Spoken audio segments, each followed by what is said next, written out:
day, George and Valeria got married. Everything was wonderful. The evening in a cafe on this occasion, the plans for the future, Valeria's dreams of a wedding dress, a month-long trip to some sunny and warm country, and many, many other little things that lovers always talk about when they make the first decisive step toward life together. After walking Valeria home, a happy George smiled and took his phone out of his pocket and pressed the call button. "Hello, Mom. Hi. How are you?"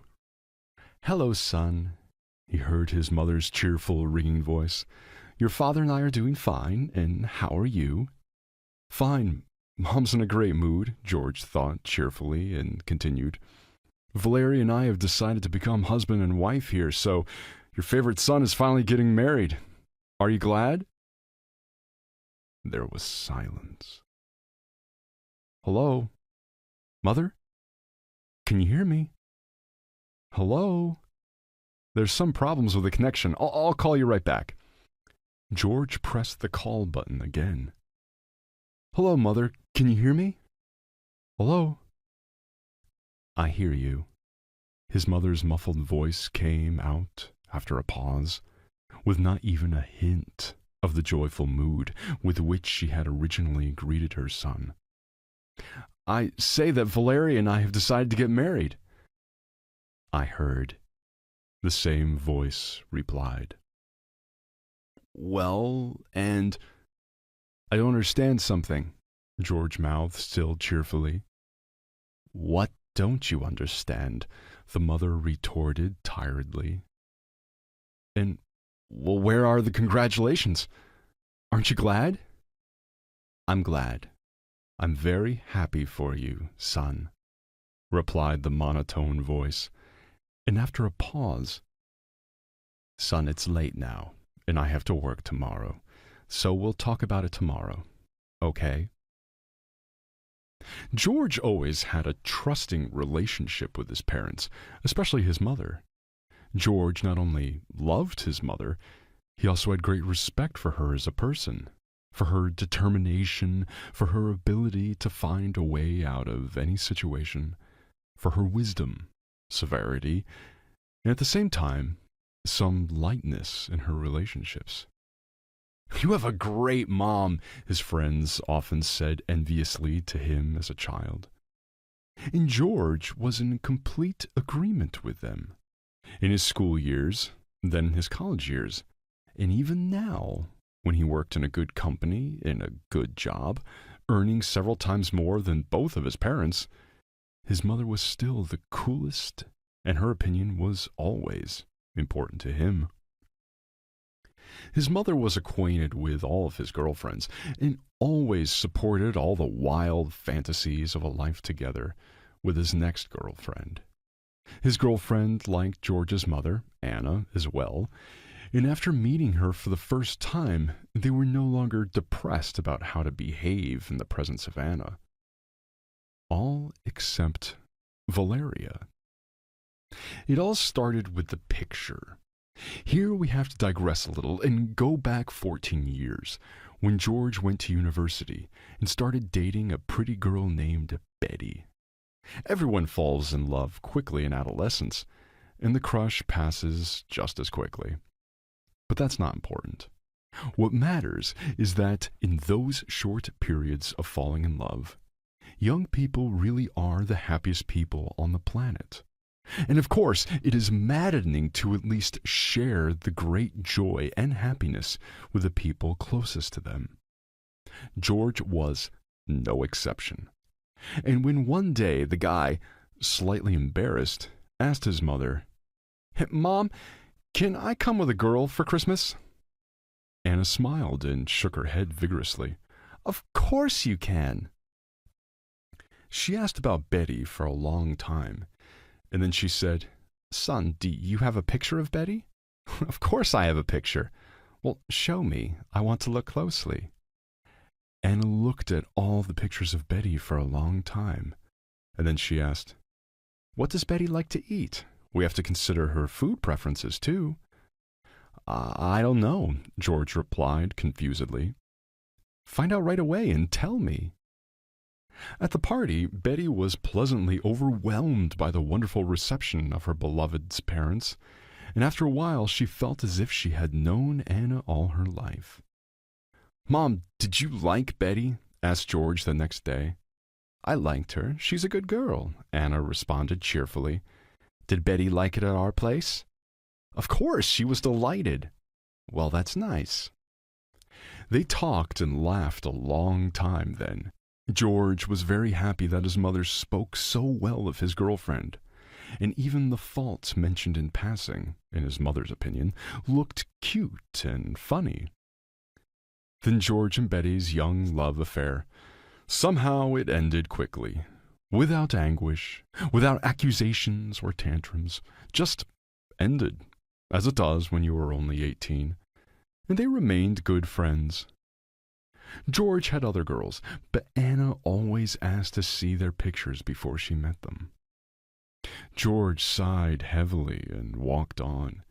He was sad and a little hurt by his mother's attitude toward Valeria. And most importantly, he now did not understand, absolutely did not understand his mother. Her logic. Carol came to his mind at once for some reason. They had met by chance at his friend's wedding. At that time, George was already graduating from university, and Carol had just begun.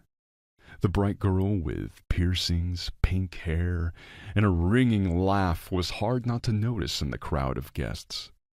It was absolutely not his type. On the contrary, usually such girls annoyed him, and besides, neither her figure nor her looks shone. "Well, what are you sitting around for?" Carol ran up to him. "Come quickly, I don't have enough couples for the contest." She grabbed George by the arm and dragged him into the circle, where there were fun contests. Her momentum was so impetuous and unexpected, and her eyes glittered with so much joyous excitement, that George himself did not realize how he found himself in the thick of the contest. Everyone was yelling, clapping their hands, laughing, bright pink hair fluttering in front of the guy's nose, a pile of earrings in her ears, and nose glittering and flashing, merging with the even more sparkling eyes of the girl herself, and her laughter was so infectious that George stopped his feeble resistance to break out of the circle and submitted to the event program. She shouted at him so excitedly, "Come on, hurry up, catch!" that by the end of the fun, George no longer noticed the pink hair, or the piercings, or anything. There was just a young and cheerful girl, Carol, who he didn't want to say goodbye to forever. They began dating, and Christmas was approaching again. "Mom, I think I've met my destiny. Her name is Carol, and we're going to get married after I graduate." "Oh, that's wonderful," Mom replied. "I'm very happy for you, son, and I understand that you're going to introduce us to your bride at the party." "Well, yes, only you know, Mother, you won't like her." George lowered his eyes. "And why not?" exclaimed Anna in surprise. "Is she ugly, crooked and slanted?" "Yes, even if she is, that's not the main thing. The main thing is that the person is good. And since you love her so much and you feel good with her, then—" "Mom, I've never loved anyone so much," the son interrupted. "Carol is a very nice girl. Kind, helpful, intelligent, well, here's her picture. Give it a look." He gave his mother the phone firmly. "Oh my God," Anna cried out in surprise. "Yes, indeed." George sighed heavily. "Yes, that's the way she is." His mother perused the pictures, occasionally commenting, "It's a good thing it's not green. Pink is closer to natural." Anna was flipping through the pictures on her phone, and her exclamations first became quieter, then a grumble, then a sniffle, and then everything fell silent. George waited patiently, picking words in his mind to justify his girlfriend's appearance. "A very nice girl," Anna finally said, smiling. True, her appearance is strange, but the girl is very nice. Sincere. Here's this picture. Look, this is what happiness looks like. And all these extra earrings she will take off herself in time. And I even like these in her ears. Beautiful and original. Yeah, she's already taken some of it off. There used to be more, George exhaled in relief. Did you really like her? Yes, you can see how much she loves you, and you're so happy. Mother talked at length, then about the pictures and the people in them, and the energy. But George hardly listened to her. He felt even happier that Mother liked Carol. These memories made it hard, even dry in the throat. George loved Carol very much. Why did he love her, though? He still loved her, somewhere deep down in his heart. He just tried not to think about her all those years. Then, 9 years ago, they had parted. And even now, George could not say exactly why. Carol had been the initiator. She had cried, saying she loved him very much, that she was terribly sorry, but she could not marry him now. And in general, it was better for them not to see each other anymore. In response to his insistent questions, George never heard a coherent answer, but gave in to the girl's request not to call and not to seek a meeting. He gave in because he loved her too. And how upset his mother was. She kept urging him to meet the girl one more time to find out the reason, but he promised Carol. "Oh, you fool! God, you're such a fool!" exclaimed Anna. "Mother, I beg you, let's close the subject." "All right, let's close it, but you're making a mistake." "It is my mistake, Mother." "Yours. Yours." Anna sighed heavily, and they never came back to the subject again. Now walking home through the dark streets of the city, George mentally said to himself, "Yes, I was a fool." It felt even worse. And then suddenly there was a sudden anger at his mother. Why the hell is she turning against Valeria? Actually, she should be happy that her 30-year-old son is getting married. 9 years ago, after breaking up with Carol, George tried to numb the pain of the breakup with work. Stopped going to fun parties with friends. He didn't want to. Work replaced everything, and it had its positive results. And now George was quite a successful and wealthy young man. But there was no simple human happiness in the form of a family.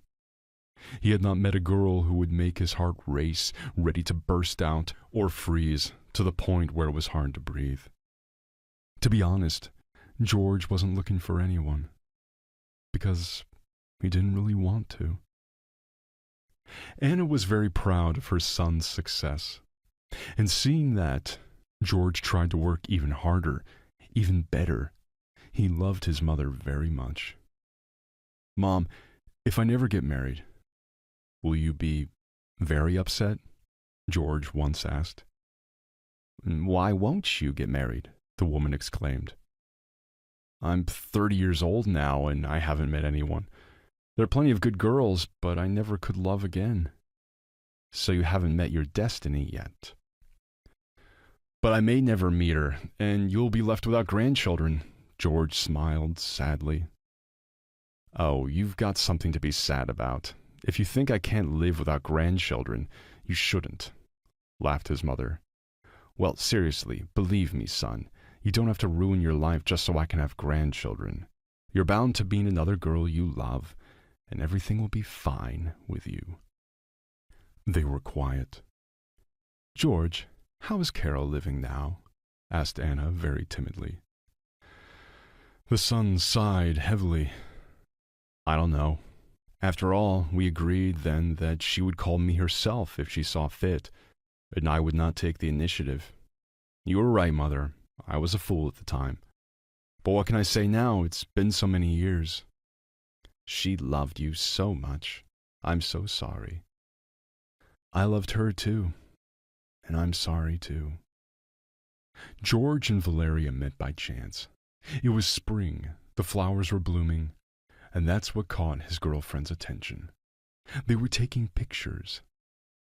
What a beautiful figure she has. George involuntarily slowed his pace, and suddenly, unexpectedly to himself, suggested, "Girls, let me take a picture of you together."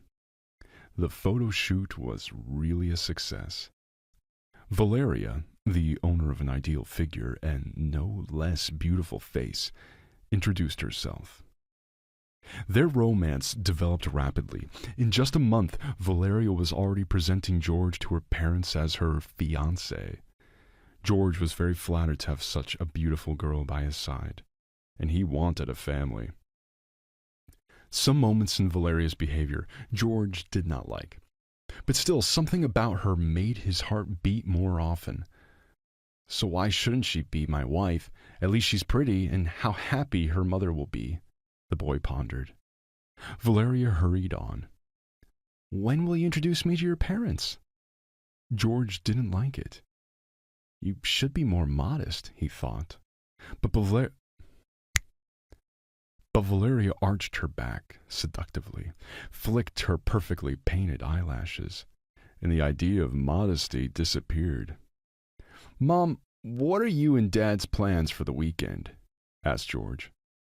"None, just the usual, but what is this about?" His mother's eyes flashed with curiosity. "I'd like you to meet my girlfriend, if you don't mind." George proudly held out his mother's phone, counting on his mother's approval. Anna studied the photo for a long time.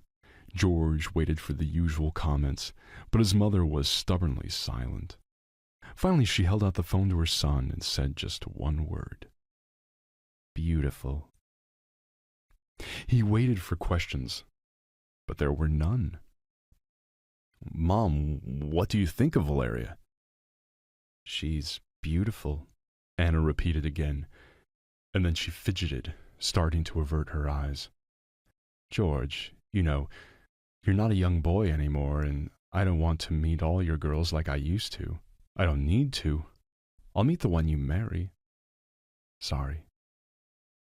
Then he realized that his mother didn't like Valeria, and not just didn't like her, but very much didn't like her.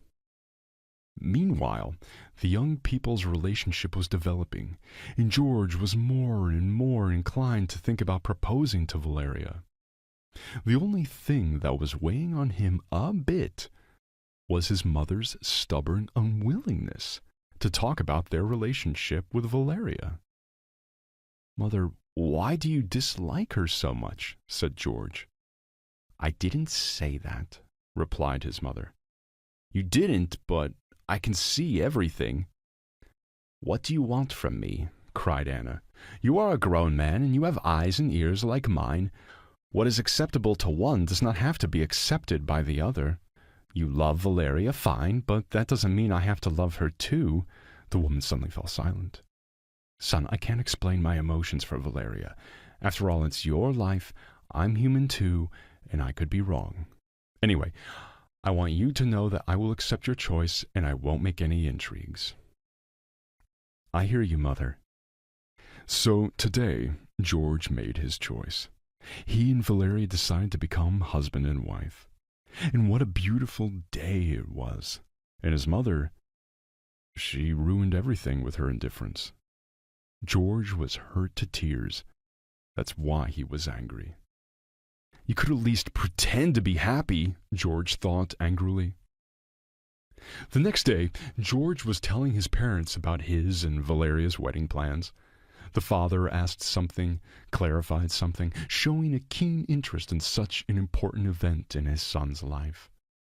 The mother, on the other hand, was stubbornly silent. "Mom, can you at least pretend to be interested in this?" George said angrily. "I can," Anna replied obediently and tried to smile. "Is that better?" "No." "Mom, come on, what are you doing?" said George softly already. "You don't know Valeria at all. Here you get to know her better. You're bound to like her. Of course she has flaws, but I'm no angel either.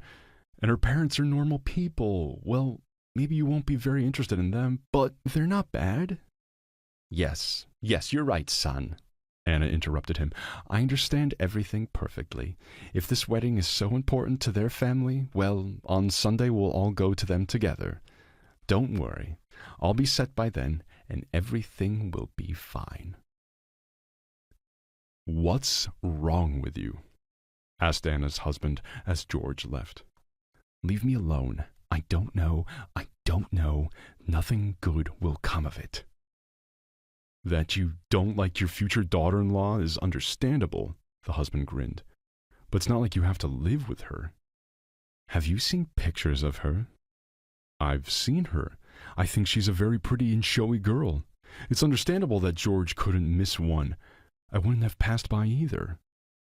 There. She's beautiful, and that's it. A very pretty shell, but underneath it is cold and empty." "Anna, I'm sorry, but you're talking nonsense."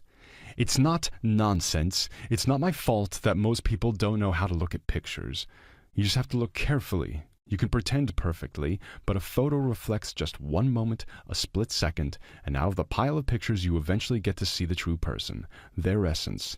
And this Valeria doesn't even love George. She loves only herself, and she always will."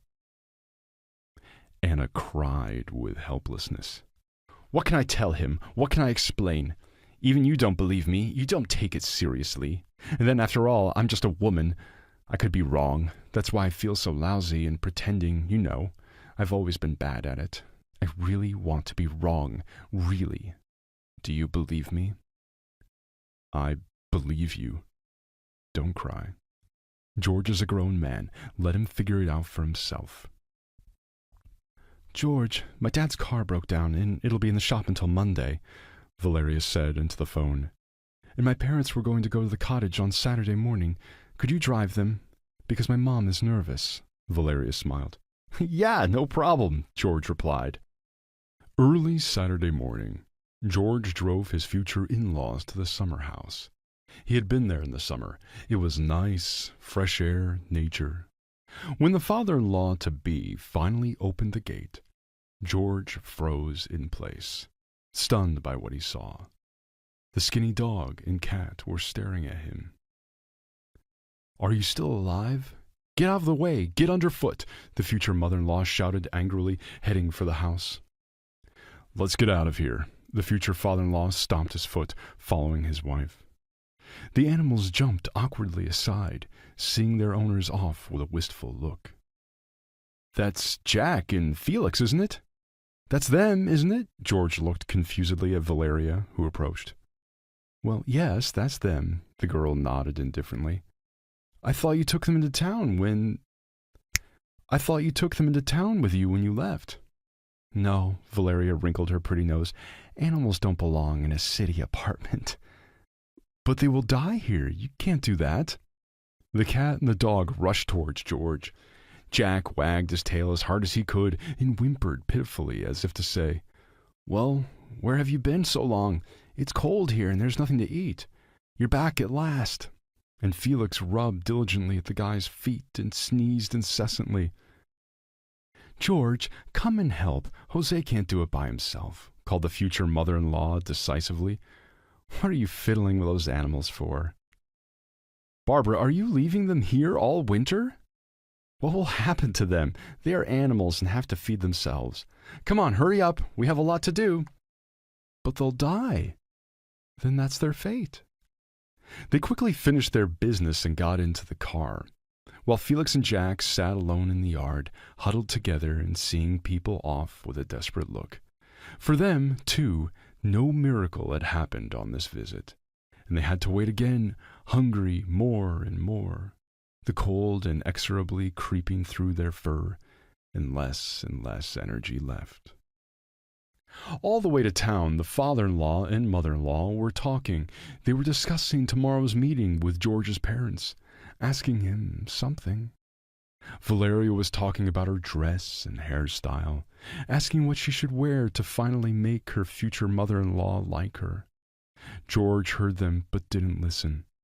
He was driving on automatic, and before his eyes flashed the image of Felix and Jack, begging for help. "Well, finally," Valeria pronounced as the last bag was carried into the apartment. "Take me to a salon. I want to try to charm your mother tomorrow after all." A flirtatious smile bared her snow-white teeth slightly. A pride of superiority flashed in her eyes for a moment. "Valeria, don't you feel sorry for them? At all?" "Who?" "Jack and Felix." "God, you really are weird. Why feel sorry for them? If they don't make it, we'll get others in the spring. It's not the first time. Let's go charm your mother." Dropping Valeria off at the salon, he drove in the direction of the dacha village. In his mind, one by one, the ugly episodes from life and the behavior of Valeria. Then he didn't pay much attention to it, because he didn't want to. But they were.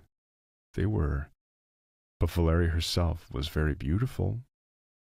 "Felix, Jack," George called to the animals at the locked gate. Come here, let's go warm. Come on, what are you?" The cat and the dog crawled outside and stared incredulously at the man. Felix sneezing constantly, his eyes watering and his mouth ajar as the kitty couldn't breathe through his nose because of a cold. George picked the cat up in his arms and opened the back door of the car. "Come on, Jack." He drove into town, gripping the steering wheel tightly, the hushed dog and cat, and thought angrily, "Beautiful, beautiful, soulless doll." Anna put her coat out in the hallway, getting ready for her manicure to go to Valeria's parents tomorrow. She calmed down and pulled herself together. Suddenly, the front door opened. "George, sorry, this isn't a good time. I have a manicure appointment for tomorrow. I'm running out." "Mom, no manicure here." And the son pulled a poor, sickly cat out from behind the sinus of his jacket, and his skinny dog sat quietly at his feet. "Who's that?" Anna's eyes rounded. "They're Valeria and her family's animals. They abandoned them at the cottage. I found out today by accident. There's no wedding." "What a horror!" Then the two of them washed the dog and the cat, dried them, took them to the vet. Jack was fine, but Felix turned out to be seriously ill and was given a course of antibiotic shots and vitamins. George took the animals back to his apartment. Near midnight, Valeria called. "I'm so beautiful," she said enthusiastically. "Valeria, you really are a beauty. After what I saw today at the cottage, we have nothing more to talk about. There won't be a wedding." George dropped the call and blocked Valeria's number. George dutifully took Felix to the vet, and one day he ran into Carol, or rather, he first bumped into the big old dog who could barely move his paws anymore. And when he turned his gaze to the owner, or rather his mistress, "Carol? George!" No longer did she have pink hair and piercings in her ears, no longer the sparkle in her eyes. She was a tired young woman standing before him. But something exploded in her chest, causing her heart to stop for a moment, and then to beat at breakneck speed. "I was so young and stupid then," Carol said, sitting on the bench. "I was curious about everything. I wanted to try it myself for the sake of curiosity. So I got into a cult.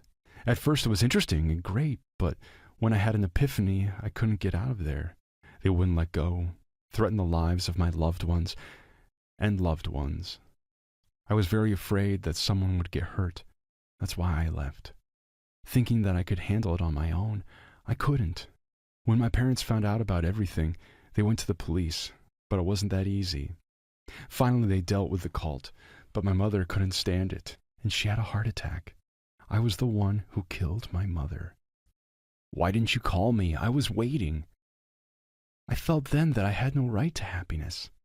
My father sometimes looked at me like that. I know he blamed me for my mother's death.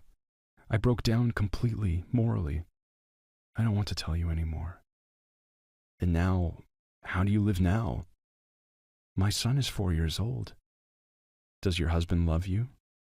I don't have any husband. So, there was one. Then he left, and left me his old dog. Said he realized we weren't on our way. Mom, I want to show you my fiancée. George held out his mother's phone firmly. Oh, so that's Carol, exclaimed Anna, taking a long look at her picture. Only she's very unhappy. She still loves you very much, and she's very hopeful and afraid. Good girl, the mother finished in a whisper.